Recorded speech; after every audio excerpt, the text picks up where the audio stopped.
오늘 말씀입니다. 오늘 말씀 사도행전 4장 1절에서 12절 말씀입니다. 사도행전 4장 1절에서 12절 말씀 제가 봉독해 드리겠습니다. 사도들이 백성에게 말할 때에 제사장들과 성전 맡은 자와 사두개인들이 이르러 예수 안에 죽은 자의 부활이 있다고 백성을 가르치고 전함을 싫어하여 그들을 잡음에 날이 이미 저물었으므로 이튿날까지 가두었으나 말씀을 들은 사람 중에 믿는 자가 많으니 남자의 수가 약 5천이나 되었더라. 이튿날 관리들과 장로들과 서기관들이 예루살렘에 모였는데 대제사장 안나스와 가야바와 요한과 알렉산더와 및 대제사장의 문중들이 다 참여하여 사도들을 가운데 세우고 묻되 너희가 무슨 권세와 누구의 이름으로 이 일을 행하였느냐. 이에 베드로가 성령이 충만하여 이르되 백성의 관리들과 장로들아, 만일 병자에게 행한 착한 일에 대하여 이 사람이 어떻게 구원을 받았느냐고 오늘 우리에게 질문한다면 너희와 모든 이스라엘 백성들은 알라. 너희가 십자가에 못 박고 하나님이 죽은 자 가운데서 살리신 나사렛 예수 그리스도의 이름으로 이 사람이 건강하게 되어 너희 앞에 섰느니라. 이 예수는 너희 건축자들의 버린 돌로서 지 모퉁이의 머릿돌이 되었느니라. 다른 이로서는 구원을 받을 수 없나니 천하 사람 중에 구원을 받을 만한 다른 이름을 우리에게 주신 일이 없음이라 하였더라. 아멘. 오늘 예배 가운데 오신 여러분들을 사랑합니다. 축복합니다. 아멘. 오늘 말씀의 제목은 그리스도인이 가야 할 길입니다. 많은 사람들이 예수님을 믿고 따르는 길이 복되고 행복하다고 말합니다. 예, 맞습니다. 참 그 길은 복되고 행복하지요. 분명히 우리의 삶은 그리스도 안에서 아름답고 축복됩니다. 예, 그러나 동양적 사고에서 말하는 그런 오복은 아닌 것입니다. 유교에서 말하는 오복이 무엇입니까? 우리가 오래 살고 물질적으로 넉넉하게 부자로 살고 또 몸이 건강하고 마음이 편안한 것, 또 도덕 지키기를 좋아하는 유호독, 제 명대로 살다가 편히 죽는 것, 고종명, 이런 것들이 유교에서 말하는 오복인 것입니다. 우리는 이런 오복을 현세적인 삶을 살아가면서 다 누리고 싶습니다. 받고 싶습니다. 아마 여기에 계신 분 중에 이 오복 싫어하는 사람 아무도 없을 것입니다. 그러나 예수님은 유교에서 말하는 이 오복과 다른 팔복에 대해서 말씀하셨습니다. 심령이 가난한 자는 복이 있나니, 애통하는 자는 복이 있나니, 의에 줄이고 목마른 자는 복이 있나니, 긍휼히 여기는 자는 복이 있나니, 마음이 청결한 자는 복이 있나니, 화평케 하는 자는 복이 있나니, 의를 위하여 박해를 받는 자는 복이 있나니. 우리 주님께서 말씀하시는 복들은 이런 현세적 외형적인 복이 아니라 우리의 내면 속에서 이루어지는 복에 대해서 우리 주님은 말씀하셨습니다. 우리 믿음의 사람들이 가는 길은 세상적으로 말하는 오복의 길이 아닌 것입니다. 물론 우리 주님 안에서 오복이 있습니다. 그러나 우리 주님은 복 중에 나타나는 현상이 있을 뿐이지 이것이 기독교가 말하는 온전한 복은 아니라는 것입니다. 예수님은 좁은 문으로 들어가라, 멸망으로 인도하는 문은 크고 그 길이 넓어 그리로 들어가는 자가 많고 생명으로 인도하는 문은 좁고 그 길이 협착하여 찾는 자가 적음이라. 좁은 문으로 들어가라, 우리 주님이 말씀하셨습니다. 때로는 우리 주님은 하나님이 미리 땅에 떨어져 죽으면 많은 열매를 맺지만 하나님이 미리 땅에 떨어져 죽지 않으면 열매를 맺지 못한다고 말씀하셨습니다. 우리 그리스도인들이 가는 길은 진리의 길, 생명의 길이지만 그 길을 가기 위해서 대가를 지불해야 된다. 대가를 지불하지 않는 영생의 길, 생명의 길, 진리의 길은 없다는 것입니다. 현세를 살아가는 사람들에게 이 오복은 수단과 방법을 가리지 않고 쟁취할 수 있지만 우리 주님이 주시는 진짜 영원한 복은 우리 주님이 말씀하신 팔복으로부터 온다고 말씀하셨습니다. 오늘 말씀은 베드로와 요한이 예수님을 증언하다가 핍박당하는 모습을 그려주고 있습니다. 오늘 말씀을 통하여서 이런 핍박은 우리 그리스도인들에게 무엇을 의미하는지, 그리고 이런 핍박 속에서 하나님의 사람들을 어떻게 대처하고 나가야 하는지, 우리가 예수님을 따를 때, 진리의 길을 갈 때 핍박이 있다는 것입니다. 이것을 오늘 사도들은 어떻게 대처하고 또 나아가는지를 배우면서 우리가 고난을 뚫고 나가는 그런 영성을 배우는 시간이 될 수 있기를 원합니다. 우리 다 같이 1절 말씀을 한 목소리 같이 읽겠습니다. 1절 말씀입니다. 시작. 사도들이 백성에게 말할 때에 제자들과 성전 맡은 자와 사두개인들이 이르러 베드로와 요한이 예수님께서 십자가에서 죽으시고 부활하셨던 그 이름으로 40년 된 안진뱅이를 성전 미문에서 벌떡 일으켜 세웠습니다. 이 일은 당시 솔로몬 행각에서 엄청난 파장을 일으켰습니다. 오늘 본문에 보니까 5,000명이 회개하여 돌아왔습니다. 남자만 5,000명, 여자와 아이들까지 합치면 거의 만여 명. 당시 학자들은 예루살렘이 약 8만 5천 명 정도, 인구가 10만이 되지 않았다고 합니다. 솔로몬 행각에 5,000명이 넘는 인원이 그 베드로의 설교를 통하여 회개하고 돌아왔습니다. 엄청난 일이 벌어진 것이죠. 베드로의 설교를 통하여서 엄청난 부흥의 역사가 있을 때에 오늘 본문에 보니까 성전 맡은 자들과 제사장들, 사두개인들이 왔다고 했습니다. 이들은 솔로몬의 행각에서 일어난 이 엄청난 영적인 역사를 막고자 했다는 것입니다. 우리 2절에서 3절을 같이 한번 읽겠습니다. 시작. 예수 안에 죽은 자의 부활이 있다고 백성을 가르치고 전함을 싫어하여 그들을 잡음에 날이 이미 저물었으므로 이튿날까지 가두었으나 왜 이들은 제사장들과 사두개인들, 성전 맡은 자들은 거기 속에서 일어난 이 엄청난 부흥을 싫어했을까? 여러분, 부흥이 일어나면 얼마나 좋습니까?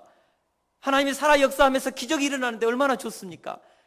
하나님의 사람들에게 부흥은 좋은 것입니다. 그럼 왜 이들은 싫은 것입니까? 왜 부흥이 일어나는데 그들은 짜증이 나는 것입니까?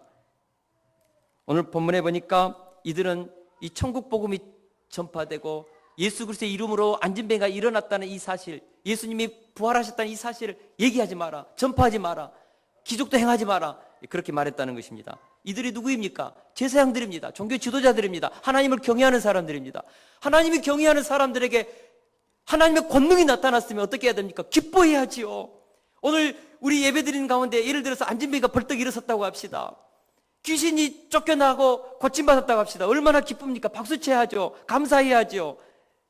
근데 이들은 솔로몬 행각에서 일어났던 이 엄청난 부흥을 싫어했다는 것입니다. 하나님께서 지금 일하고 계시는데도 말입니다. 40년 된 안진뱅이가 예수님의 이름의 권세로 일어난다는 이것을 좀 말하지 말아라, 그렇게 했다는 것입니다. 왜 그랬을까요? 왜 그들은 이 부흥을 싫어하고 하나님께서 일으킨 이 엄청난 기적을 그들은 싫어했을까요? 표준 세번역에 보니까 예수의 부활을 내세워 죽은 사람의 부활을 선포하고 있는 것에 격분했다고 했습니다. 영어 성경에 보니까 disturbed, 정말 그들은 화가 났다는 것입니다. 하나님이 살아 역사하는 이 기적을 보고 화가 났어요. 도대체 이들이 누굽니까? 왜 이들이 부활의 소식, 기적의 소식, 하나님이 역사하는 이 현장을 보고 싫어하는 것입니까? 이들은 사단의 지배 아래 있기 때문에 그렇습니다. 요한복음 3장 19절에 보니까 그 정죄는 이것이니 곧 빛이 세상에 왔을 때 사람들이 자기 행위가 악함으로 빛보다 어둠을 더 사랑하는 것이다. 자기 행위가 악하기 때문에 그 속에 악한 영들이 있기 때문에 드러날까 봐 이 빛의 역사를 싫어한다는 것입니다. 요한복음 10장 25, 26절도 말씀합니다. 내가 너희에게 말하였을 때 믿지 아니하였도다. 내가 내 아버지의 이름으로 행하는 일들이 나를 증거하는 것이거늘 너희가 내 양이 아니므로 믿지 아니하는도다. 예수 그리스도의 양, 하나님의 자녀들이 아니기 때문에 하나님으로부터 나오는 이 생명의 역사, 이것을 그들은 싫어했다는 것입니다. 격분했다는 것입니다. 빛의 자녀가 아니라 어둠의 자녀들은 빛의 역사, 진리의 역사를 싫어합니다. 그들은 처음부터 주님의 양이 아니었기 때문입니다. 마귀에 속한 자들로서 사단의 종노릇하던 자들이었습니다. 그래서 하나님의 역사를 대적하는 것입니다. 아무리 그들의 눈앞에 예수 그리스도의 이름의 기적이 나타나고 복음의 능력이 행사되어도 이들은 믿지 않습니다. 싫어하고 화가 나는 것입니다. 여러분, 오늘 우리 시대에 하나님의 역사가 나타나요. 그런데 어떤 사람들은 싫어합니다. 하나님의 영광이 드러나요. 싫어합니다. 싫어하는 사람이 있습니다. 예수님 이 사역하실 때도, 공생애를 할 때도 그들은 여전히 그랬습니다. 얼마나 답답했으면 예수님께서 너희는 너희 아비 마귀에게서 났으니 너희 아비의 욕심대로 너희도 행하고자 하느니라고 말씀하셨습니다. 마귀에게서 났으니까 마귀의 하는 짓을 그대로 너희도 행한다는 것입니다. 여러분, 우리가 복음의 증인으로 살고자 할 때 마귀의 자녀들이 우리를 핍박합니다. 공격합니다. 조롱합니다. 싫어합니다. 화를 냅니다. 복음 전하지 말라는 것입니다. 예수 얘기하지 말라는 것입니다. 성경 읽지 말라는 것입니다. 예배드리러 가면 짜증냅니다. 왜 그렇습니까? 마귀의 자녀들은 싫어하는 것입니다. 심지어 그들은 복음을 전하지 못하게 할 뿐만 아니라 베드로와 요한을 감옥에 가두어 버렸습니다. 복음을 증거하지 못하도록 철저히 막아버린 것입니다. 우리가 여기서 깊이 깨닫는 사실 한 가지가 있습니다. 사단은 자기 지배를 받던 사람들이 자기 손에서 빠져나가서 하나님께로 돌아가는 것을 결코 가만히 보고만 있지 않다는 사실입니다. 사단은 자신이 통치하는 영역에서 복음의 능력이 뻗치는 것을 싫어합니다. 공격합니다. 복음의 전도자들을 공격하고 복음의 능력으로 예수 그리스도께로 돌아서려는 그 전도된 그 영혼을 공격하는 것입니다. 그러므로 우리가 하나님의 일꾼으로서 그리스도인으로 살고자 할 때 우리가 이 사실을 깊이 각인해야 합니다. 우리의 씨름은 혈과 육을 상대하는 것이 아니요 통치자들과 권세들과 이 하늘에 있는 악의 영들, 어둠의 그 영들을 향한 영적인 싸움이 우리에게 있다는 것입니다. 할렐루야. 여러분, 우리가 그리스도인으로 살고자 할 때 핍박이 있습니까? 박해와 환란이 있습니까? 기뻐하십시오. 왜냐하면 사단이 우리를 공격하기 때문에 일어나는 현상인 것입니다. 사단은 복음의 증인으로 사는 자들, 특별히 사단의 나라에 위협이 되고 사단이 통치하는 그 나라를 정말 무너뜨리려는, 자기가 지배하는 그 영혼을 빼앗아 가려는 그 세력에 대해서 무섭게 공격하는 것입니다. 여러분, 무섭게 공격합니다. 박해가 없고 핍박이 없고 예수님의 제자로 살고자 하는데 평안합니까? 오히려 이것이 이상한 일인 것입니다. 무릇 그리스도 예수 안에서 경건하게 살고자 하는 자는 박해를 받으리라. 사도 바울이 디모데에게 말했습니다. 무릇 그리스도 예수 안에서 경건하게 살고자 하고 예수 그리스도를 믿음으로 쫓고 그리스도를 닮아가고자 할 때에 뭐가 있다고요? 박해가 있다는 것입니다. 왜 박해가 없을까요? 왜 환란이 없을까요? 그리스도 안에서 경건하게 살고자 하지 않기 때문에 그렇습니다. 세상과 타협하고 적당히 신앙생활 하면요, 복음의 증인으로 살지 않고 입을 꾹 다물면 사단이 건들지 않습니다. 왜 그렇습니까? 사단의 나라에 도움이 되지 않습니까? 봐라, 예수 믿는 사람도 다 저렇게 살지 않느냐, 우리가 똑같지 않느냐. 사단의 나라에 도움이 되는 사람을 사단이 왜 공격합니까? 사랑하는 동역자 여러분, 우리가 예수 그리스도를 붙잡고 믿음으로 살고자 하면, 경건하게 살고자 하면, 예수님의 제자로 살고자 하면 환난과 박해가 있습니다. 핍박이 있습니다. 저는 우리 교회 성도님들이 믿음으로 살면서 세상 속에서 조롱과 멸시를 좀 받았으면 좋겠습니다. 박해도 받았으면 좋겠습니다. 너 왜 예수를 그렇게 믿냐? 왜 너는 유달리 너는 그렇게 신앙생활하냐?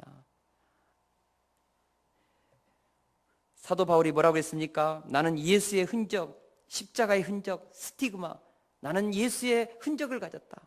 자기 부인의 흔적, 예수 그리스도를 쫓으면서 당했던 그런 흔적을 가졌다. 여러분, 우리가 그런 고난의 흔적, 박해의 흔적, 상처, 예수님 때문에 정말 믿음으로 살다가 받은 상처들 있어야 하지 않겠습니까? 주를 위해서 살다가 한 번도 그 십자가의 흔적이 우리 삶 속에 없다면 창피한 것입니다. 우리의 신앙생활을 다시 한번 점검할 수 있기를 원합니다. 바울과 요한은 예수님 때문에 핍박당하고 감옥에 갇혔다는 것입니다. 그들은 예수님을 증언하다가 살해의 위협을 당했습니다.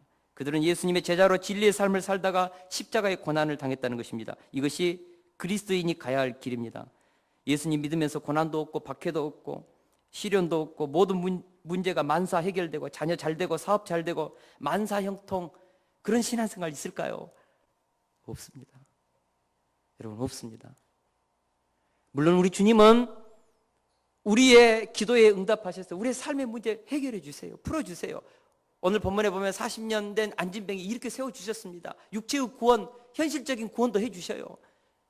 없는 것은 아닌 것입니다. 그러나 이것이 기독교의 본질은 아닙니다.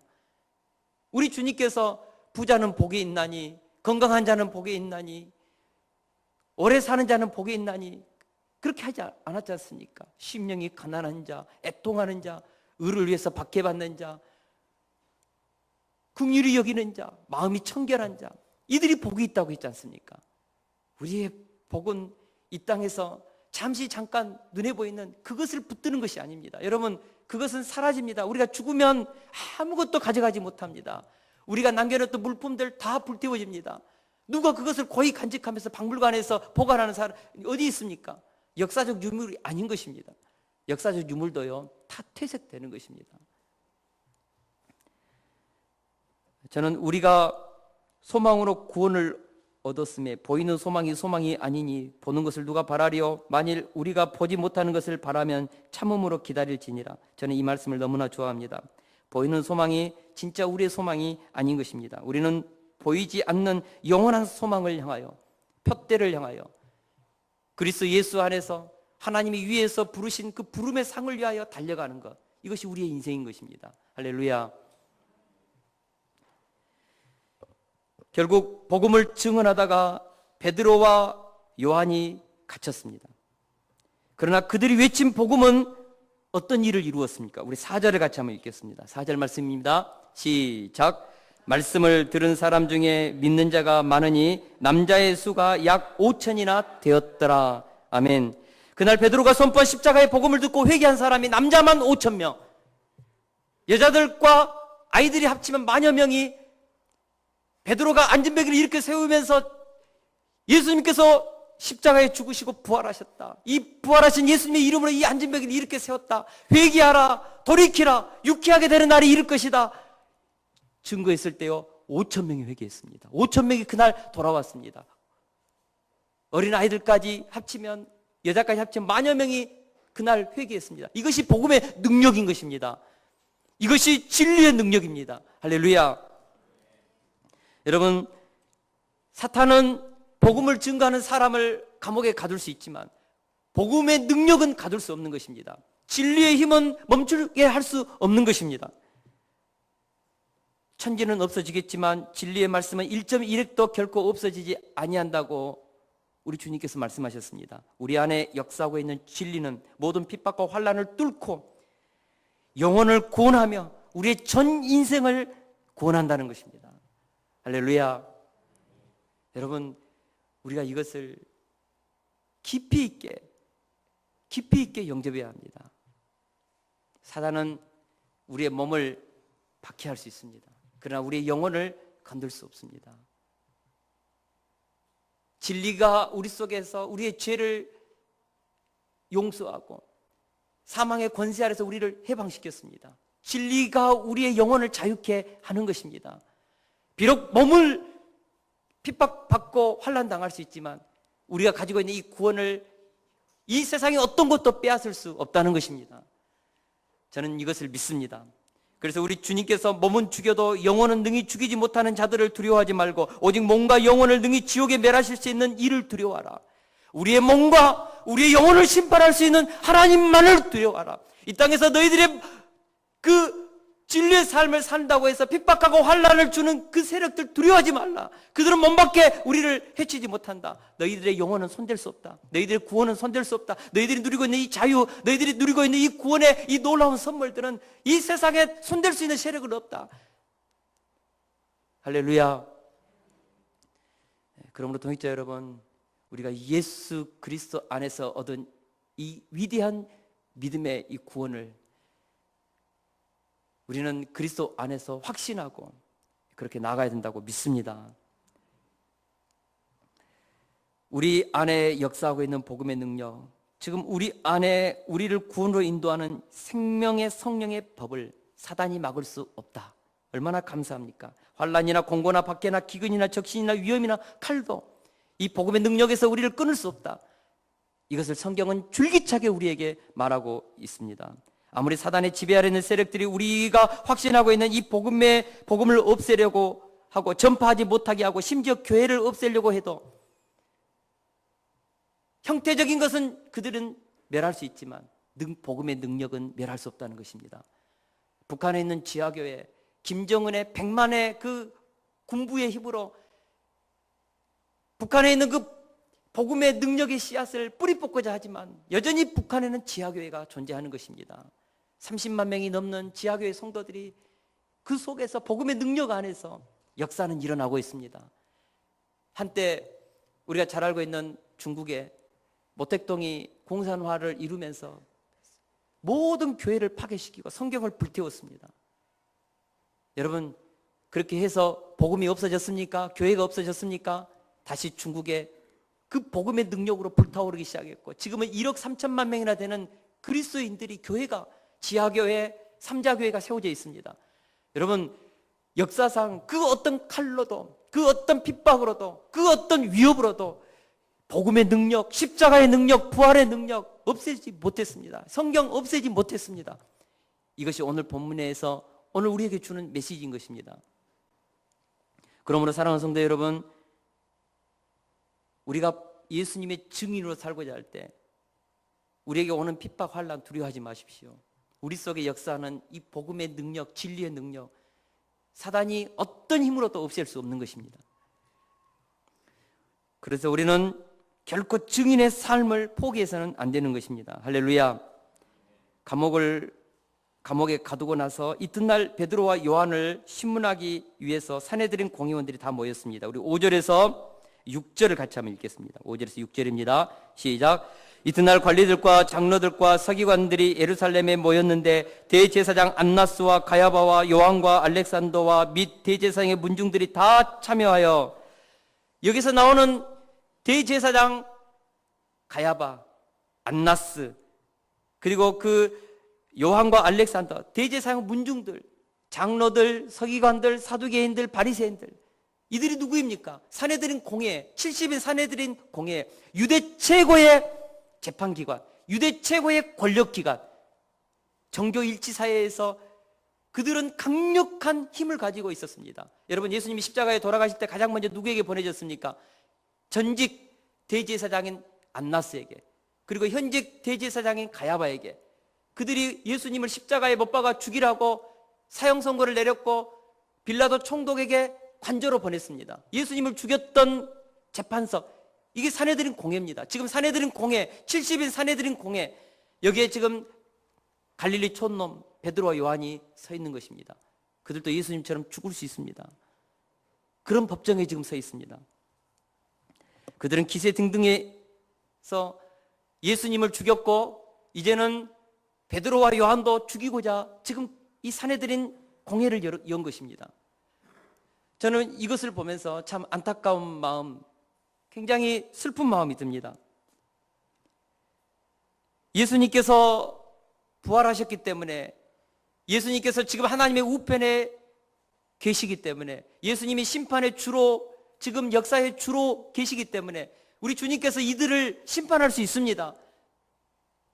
배반했던 가룟유다가 창자가 터져서 죽었던 것처럼 이들도 우리 주님께서 심판해서 저주해서 이들의 삶을 하나님은 완전히 깰 수 있지요. 그러나 왜 이들은 기세등등하게 다시 사도들을 핍박하고 교회를 핍박하는 그 권세자의 위치에서 이렇게 형통하고 세상의 모든 권위를 가지고 앉아 있느냐는 것입니다. 저는 이 부분을 보면서 그런 생각을 합니다. 기독교의 본질이 무엇인가? 악이 창궐하고 악인이 형통하고 득세하여 오히려 선이 핍박을 받고 진리와 의가 박해를 받을 수 있다는 것입니다.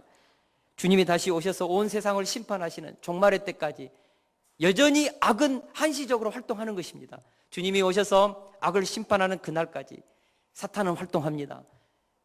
그리고 믿음의 사람들을 핍박합니다. 교회를 없애기 위해서 공격합니다. 환난이 있습니다. 악인들이 여전히 형통할 수 있습니다. 여러분, 그것을 보면서 불의하다고 생각하지 마십시오. 주님이 오시기까지 한시적으로 남겨놓은 악의 세력입니다. 그러므로 우리가 악이 여전히 득세하여 진리를 대적하고 의인을 핍박할지라도 우리가 기죽어서는 안 되는 것입니다. 예수님께서 미리서 말씀하셨습니다. 세상이 너희를 미워하면 너희보다 먼저 나를 미워한 줄 알라. 너희가 세상에 속하였으면 세상이 자기 것을 사랑할 것이나 너희는 세상에 속한 자가 아니요 도리어 내가 너희를 세상에서 택하였기 때문에 세상이 너희를 미워하느니라. 왜 세상이 미워하는가? 왜 사단의 세력이 우리를 미워하는가? 왜 그들이 우리를 박해하는가? 우리는 하나님의 택한 자녀들이기 때문에 그렇습니다. 우리는 하나님의 택한 백성들입니다. 세상에 속해 있지 않습니다. 그래서 세상이 미워한 것입니다. 자기에게 지배 당하고 있지 않기 때문에, 자기 소속이 아니기 때문에 우리 믿음의 사람들을 그렇게 싫어하는 것입니다. 미워하는 것입니다. 우리 주님께서 말씀하셨습니다. 여러분, 사단이 얼마나 우리의 신분을 시기한 줄 아십니까? 우리는 천사 하면 굉장히 우리는 부러워합니다. 야, 천사. 그러나 여러분, 천사는 하나님의 자녀가 아닌 것입니다. 하나님은 예수 그리스도 안에서 구원받은 택함받은 자녀를 뭐라고 그랬습니까? 너희들을 내 백성이다, 내 자녀라, 내 아들이라, 그리스도와 함께 상속받을 자라고 했습니다. 여러분, 천사는 하나님의 사역을 돕는 하나의 그런 사역자들이지 하나님의 자녀가 아니요, 그들은 그리스도와 함께 상속받을 아들들이 아닌 것입니다. 그러나 우리 그리스도인들은 하나님의 자녀요 아들들인 것입니다. 엄청난 우리는 그런 신분을 가지고 살아가는 것입니다. 이것을 사단은 압니다. 세상 사람들은 몰라요. 그러나 사단은 알아요. 그래서 사단은 우리를 시기하는 것입니다. 질투하는 것입니다. 우리가 누리고 있는 이 엄청난 영적인 축복, 하나님의 아들로서 앞으로 누리게 될 몸의 영화, 그리고 우리가 갖게 될 천국의 그 엄청난 상속의 그것을 사단은요 너무너무 부러워합니다. 그래서 지옥의 불구덩이에 우리를 끌고 가기를 원하는 것입니다. 사단이 왜 우리를 싫어하는가? 싫어하는 것이 아니라 시기하는 것입니다. 우리가 누리고 있는 육체적인 이 현세적인 복에 대해서 사단은 관심이 없습니다. 이것은 마지막 날 다 썩어질 것입니다. 체질이 다 녹아져 버릴 것입니다. 우리가 누리고 있는 영원한 복, 영생, 하나님의 나라의 가지고 있는 상속의 그 복을 사단은 시기하고 부러워하는 것입니다. 여러분, 부러워해요. 그래서 사단은 우리를 공격하는 것입니다. 우리가 가지고 있는 그 축복을 어찌하든지 밀쳐내서 그것 누리지 못하도록 우리의 영혼을 죽이기 위해서 공격하는 것이지 결코 우리의 겉모습이 아닙니다. 겉모습은 어차피 죽는 것입니다. 어차피 썩어집니다. 사랑하는 동역자 여러분, 오늘 베드로는 오늘 이 핍박과 박해 속에서 승리했습니다. 이것에 대해서 베드로의 삶이 우리에게 분명히 말해주고 있습니다. 우리 7절을 같이 한번 읽겠습니다. 시작. 사도들 가운데 세우고 묻되 너희가 무슨 권세와 누구의 이름으로 이 일을 행하였느냐? 마귀도 예전에 예수님께 누구의 권세로 사람을 가르치느냐고 예수님께 질문한 적이 있습니다. 이 세상의 권세는 우리가 다 쥐고 있는데 도대체 너는 우리의 허락도 받지 않고 어떻게 네 마음대로 내가 지배하는 사람들을 가르치느냐? 사단은 자기가 지배하고 있는 사람들을 복음으로 빼앗아갈 때 싫어합니다. 복음 증거하지 말라고 박해합니다. 막습니다. 네가 무슨 권세로 내가 지배하고 있는 이 사람에게 복음을 전하냐? 교회에 데리고 가지 말도록 사단이 막는다니까요. 아십니까? 그런다 우리 예수님은 더 강한 힘으로 늑탈해서 그 영혼을 하나님의 나라의 백성으로 삼는다는 것입니다. 마침내 사내들은 공회에서 네가 무슨 권세로 가르치느냐? 이것에 대해서 베드로가 대답합니다. 너희가 이 40년 된 안진뱅이를 낫게 한 것에 대해서 질문하는 모양인데 내가 대답하겠다. 너희가 십자가에 못 박아 죽인 예수님을 하나님께서 다시 살리셔서 그 예수님의 이름의 권세로 이 사람을 일어나 걷게 한 것이다. 거기에 기세등등하게 앉아서 대제사장 가야바, 안나스, 알렉산더, 요한, 서기관들, 바리새인들 쭉 앉아있는 그 교만한 것들, 살기 등등하게 바라보는 그들에게 갈릴리 촌놈 베드로와 요한이 오히려 그들을 책망한 것입니다. 너희들이 예수님을 십자가에 못 박아 죽였다. 그러나 그분은 살아나셨다. 그분의 이름으로 이 안진뱅이를 이렇게 세웠다. 지금 여기 있지 않느냐? 그러면서 사내들은 공회를 향하여 회개하라, 돌이켜라, 베드로가 책망하고 있습니다. 그들이 아무 말도 못합니다. 셔던 마우스. 그들이 누구입니까? 예수님을 십자가에 못 박아 죽이고 나서 무덤에 그 동굴에 넣고 군병들을 사다가 지키게 했습니다. 시체를 훔쳐가지 못하도록 예수님의 부활을 막기 위해서. 그러나 지진이 일어나고 그 돌이 굴러가고 그들은 기절했습니다. 그리고 그 사실, 예수님이 다시 살아나셨다는 사실을 대제사장에게 보고했습니다. 뭐라고 했습니다? 돈을 주면서 제자들이 이 시체를 훔쳐갔다고 전해라. 지금 제자들이 그들에게 말하고 있습니다. 뭐라고 합니까? 예수님이 부활하셨다. 그 부활의 이름으로 이 안진뱅이를 이렇게 세웠다. 이때 말해야 됩니다. 대제사장, 종교 지도자들, 거짓말이다, 사기꾼이다, 너희들이 예수님의 시체를 훔쳐가서 말하고 있지 않느냐, 이렇게 말해야 됩니다. 그러나 그들은 셔던 마우스. 왜 그랬을까요? 사실이기 때문에. 그분이 메시아였기 때문에. 그럼에도 그들은 회개하지 않습니다. 이 사실을 막기 위해서 그들은 아주 초조해하는 것입니다. 이것이 인간입니까? 마귀에게 속해 있기 때문에 그런 것입니다. 베드로는 중요한 진리를 선포합니다. 우리 12절을 같이 한번 읽겠습니다. 시작. 다른 이로서는 구원을 받을 수 없나니 천하 사람 중에 구원을 받을 만한 다른 이름을 우리에게 주신 일이 없음이라 하였더라. 베드로는 지금 산헤드린 70인 공회원들에게 장엄하게 엄중하게 지금 말하고 있습니다.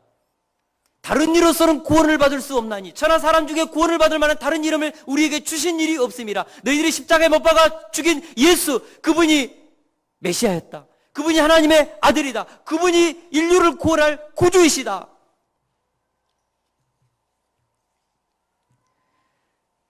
어떤 사람들은 말합니다. 어떻게 구원이 기독교에만 있느냐. 봐라, 산꼭대기에 오르는 길이 어디 하나뿐이냐. 서울로 올라가는 길이 얼마나 많냐.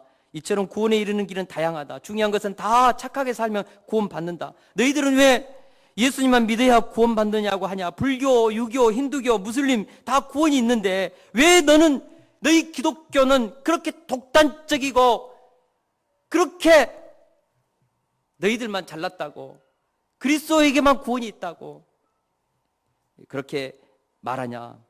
얼핏 들으면 굉장히 설득력 있는 것 같습니다. 존 휙이라는 영국의 종교학자는 하나님은 많은 이름을 가졌다라는 책을 썼습니다. 그는 하나님은 각 시대마다 각 지역에서 각각 다른 이름을 가지고 나타나기 때문에 그 시대, 그 지역에 맞는 신을 믿기만 하면 누구나 구원을 받을 수 있다고 주장했습니다. 여러분, 얼마나 그럴싸합니까? 오늘날은 세계가 다문화, 다종족, 다종교의 시대에 살고 있기 때문에 서로를 인정해야 한다는 것입니다. 중요한 것은 불교, 유교, 힌두교, 남녀호랑개교, 샤머니즘, 이단의 종파인 몰몬교, 통일교, 하나님의 교회. 여러분, 이런 종교에도 뭐가 있습니까? 종교적 체험이 있습니다. 여러분, 놀라지 마십시오. 우리 기독교에만 종교적인 어떤 그런 기적, 치유, 하나님의 능력이 나타나는 것이 아니라 모든 종교 안에는요, 종교적 체험이 있습니다. 스님도요, 귀신 쫓아내기도 하고 치유가 일어납니다.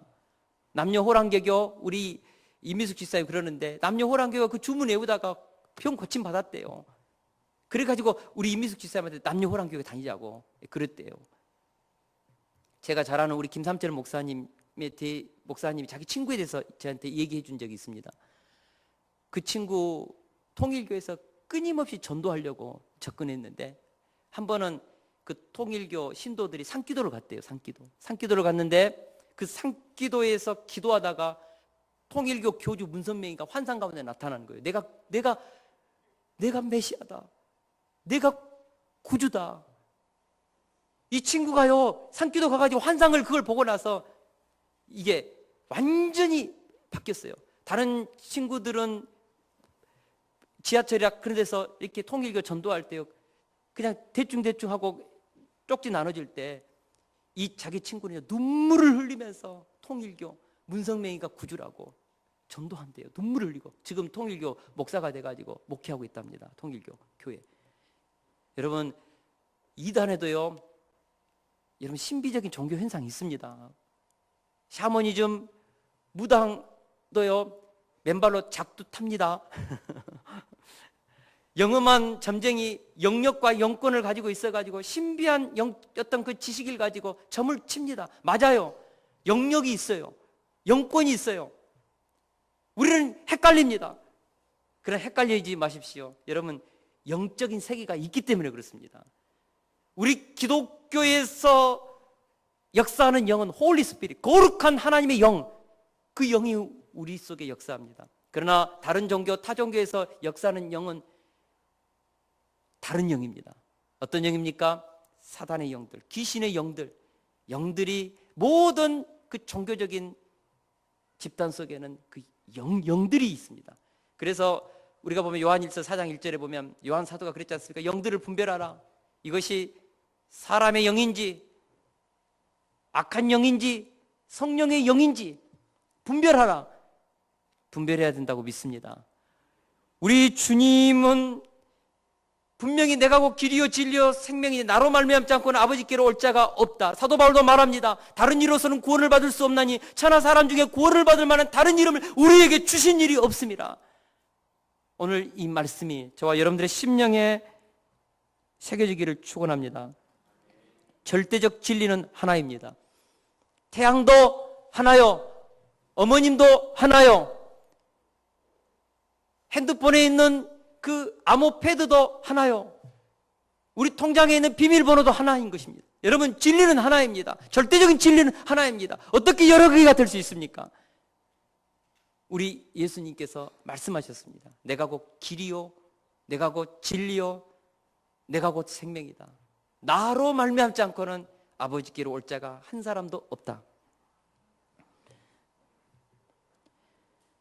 천국은 예수님의 이름을 영접하는 자, 예수님을 내 마음의 구주로 모시는 자가 들어가는 것입니다. 결론적으로 베드로가 왜 이렇게 환난과 핍박과 죽음이 서려 있는 그 사내들인 공회 앞에서 이렇게 담대하게 이 진리를 말할 수 있었을까요? 우리 다 같이 8절을 같이 한번 읽겠습니다. 8절입니다. 시작. 이에 베드로가 성령이 충만하여 이르되 백성의 관원들과 장로들아, 무엇입니까? 성령의 충만함을 입었기 때문에 그렇습니다. 하나님의 성령이 베드로를 사로잡고 있었습니다. 그 전에는 베드로는 예수님을 모른다고 3번이나 부인했습니다. 3번째는 저주하면서까지 계집종 앞에서 부인했습니다. 살고 싶어서. 그러나 지금은 성령으로 충만했습니다. 죽을지도 모릅니다. 감옥에도 갇혔습니다. 위협이 있습니다. 예수님을 죽였던 그 재판석입니다. 그러나 베드로는 기죽지 않습니다. 환난과 박해를 뚫고 나갑니다. 무엇입니까? 성령님이십니다. 여러분, 성령이 우리 속에 거하면 우리는 이 진리의 삶, 그리스도인의 이 삶, 경건하게 살면서 시대를 거스리고 육신의 본성을 거슬려서 우리는 살 수 있다는 것입니다. 할렐루야. 우리 예수님께서 말씀하셨습니다. 이것을 너희에게 이르는 것은 너희로 내 안에서 평안을 누리게 하려 함이라. 세상에서 너희가 환난을 당하나 담대하라. 내가 세상을 이기었노라. 주님이 승리하셨습니다. 그리고 영원히 내 안에 살고 계시는 성령께서 주님이 가졌던 그 승리를 저는 우리에게 주신다고 믿습니다. 여러분, 그리스도 안에서 우리가 가진 이 위대한 복음의 능력, 환난이나 공고나 박해나 기근이나 적신이나 위험이나 칼이 결코 끊을 수 없습니다. 우리는 승리할 것입니다. 우리 안에 착한 일을 시작하신 이가 우리의 구원을 완성시키실 것입니다.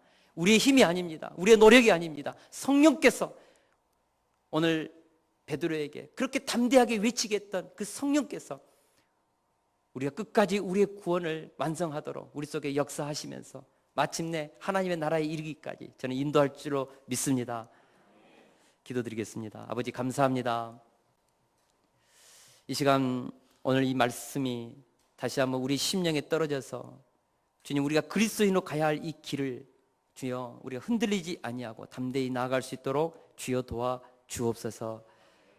오늘 예배 가운데 참석한 우리 사랑하는 성도 중에 단 한 사람도 그리스도에 속한 자라면 환난이나 박해나 기근이나 적신이나 위험이나 칼에 대해서 두려워하지 않게 하여 주옵소서. 담대하게 그리스도의 증인으로 살 수 있도록 축복하여 주옵소서. 믿사옵고 예수 그리스도의 이름으로 간절히 기도드리옵나이다. 아멘. 우리 이 시간에 우리 아이들 좀 이렇게 오늘은 어린이 주일입니다. 어린이 주일인데 오늘 우리 아이들을 축복하고 싶습니다. 우리 아이들을 올 때 당신은 사랑받기 위해 태어난 사람, 우리 이 축복성을 우리 부르겠습니다. 우리 아이들 앞으로 올 때 우리 당신은 이 찬양 우리 같이 앉아서 좀 부르기 그렇죠. 우리 아이들을 위해서 우리 다 같이 일어서셔서 우리 손을 뻗어서 우리 아이들을 축복하면서 우리 찬양했으면 좋겠습니다.